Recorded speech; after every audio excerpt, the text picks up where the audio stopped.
governance is not unique to mineral oil and gas industries, but there are certain very unique challenges that face these industries, and it's worth talking about them. But before that, it's also important to acknowledge that governing, as in applying the right ethical, moral, and other standards, must not be confused with acting as a watchdog on the presumption that these industries by nature need more policing than others, because that would be misleading.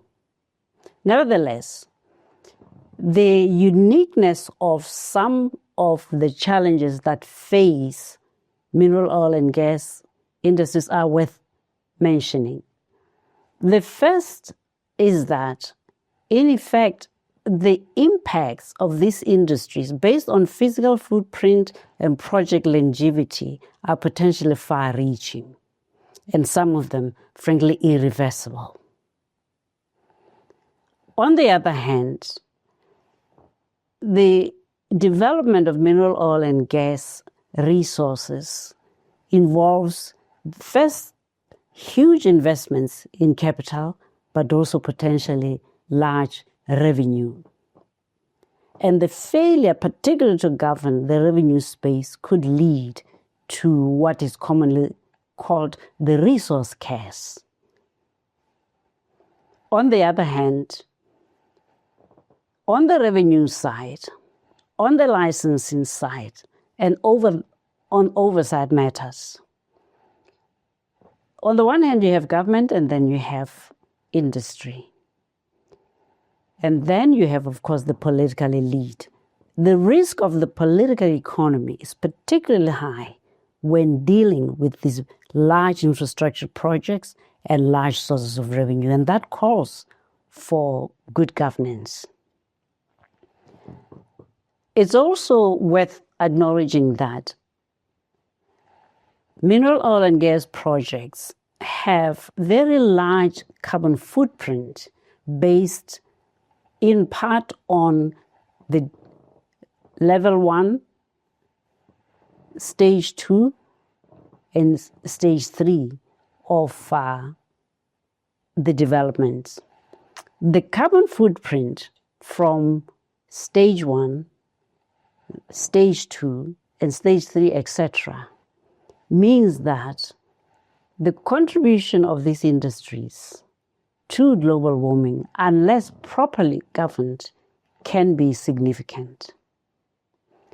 That said, it's also important to acknowledge that these industries have a very positive contribution to make towards containing global warming. For one, petroleum-producing countries using revenue from petroleum have a chance of funding transition to clean energy, without which they would have no leg to stand on. On the other hand, mineral industry will contribute the necessary metals for solar, windmills, and for that matter, hydro, as well as the storage of power. And so, while challenged on the one level, it's important to acknowledge that these industries also are part of the solution. A particularly unique challenge in mining is the advent of artisanal small-scale mining, because this industry is very poorly regulated, leading to untold environmental damage, but also untold suffering on the part of the people that find themselves operating and functioning in artisanal small-scale mining. On the other hand, because of artisanal small-scale mining and the failure to regulate, governments are losing significant sources of revenue. And so if I think about mineral oil and gas industries, it is these unique aspects that I think call for a unique lens on how they are governed. And it is not because by nature they need more governance than any other industry, but they do need a very unique way of looking at how they should be governed.